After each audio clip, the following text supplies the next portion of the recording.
And Prince Harry's bitter feud with William has taken a petty new turn after the Duke left his own brother out of a statement on the Archewell website about the pair's involvement in the Diana Award.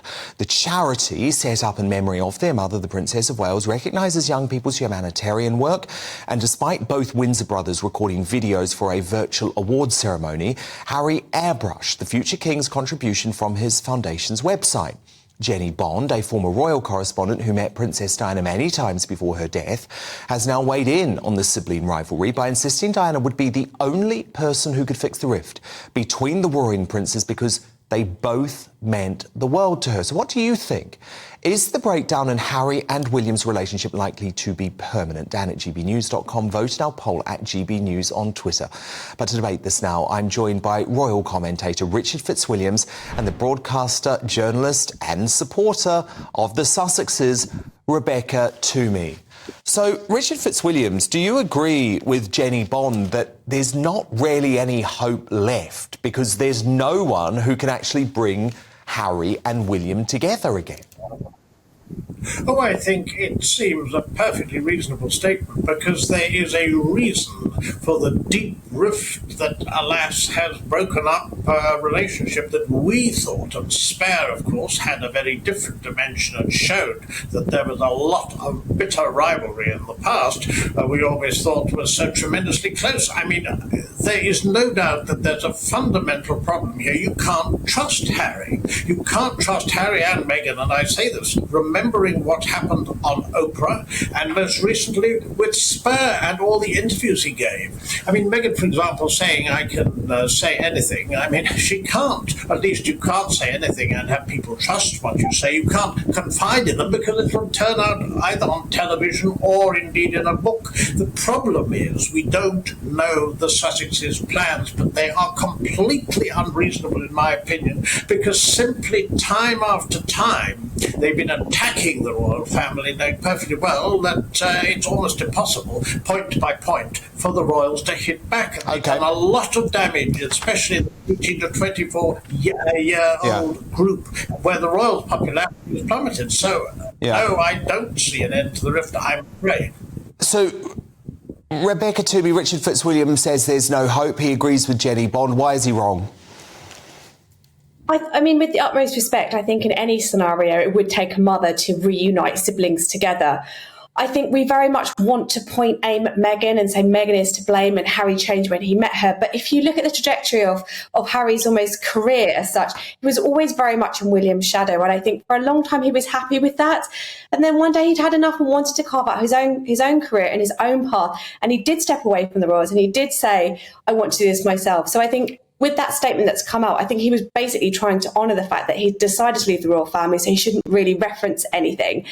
I think really there needs to be a lot more time between these two brothers. I mean, it's just so sad that these two siblings who are so close have really had this massive falling out. And as we know in Spare, that horrible physical fallout William and Harry had together. But really, what I think will actually might reunite them is a lot of space and time. And when William is crowned king, which, you know, eventually he will be, I very much think he'll want his brother there. And I don't think Harry would ever let him down for that. I know you want to blame Meghan for a lot of this, but really I think there's a lot more going on than just Meghan and the argument between her and the royals and what's happened. I'm not justifying some of the things that happened, but I do think really when, you know, God forbid, King Charles, it's his time to go, I think that's when the brothers will really need to rely on each other because they would have lost another parent. And I very much hope that is the scenario that will happen. But Rebecca, by that point, hasn't he left it too late? I mean, come on. He's doing this statement for the Diana Awards on his website. How dare he not mention his brother William? That's so petty. It's so nasty. Is it though, or is it just him trying not to constantly cash in on the royals? Because I really think, and I've said this a few times to you now, Dan, I think Meghan and Harry are learning and they're realising how much damage they've done and they're stepping back and they're trying to assess and trying to basically not repeat history and not keep doing the same thing. So I think what Harry is trying to do is not keep bringing in the royals to everything he does. He's trying to, you know, celebrate his mother and his charities and what he's passionate about in his own way without constantly bringing up the royals. And I think in recent times, him and Meghan have not been doing that. And I really think they're learning. And that's what I think actually might actually heal the rift between Harry and William. So, Richard, Rebecca says, actually, this is a positive thing that he didn't mention William.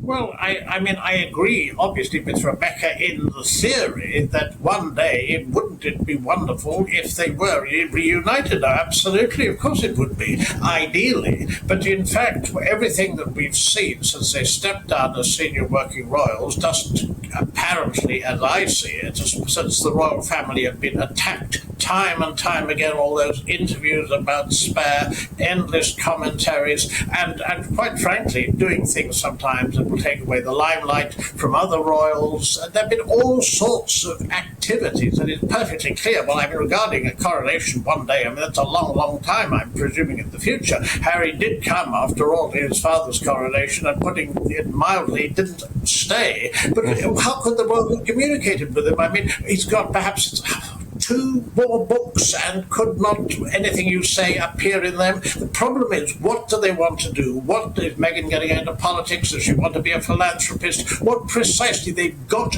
because they're royal, and only because they're royal, they've got a huge international profile. Look what happened in that chase in New York at the interest. Look when Harry appears in court, and look what happens there. It's vast, but only because they're members of the royal family. So they should respect it.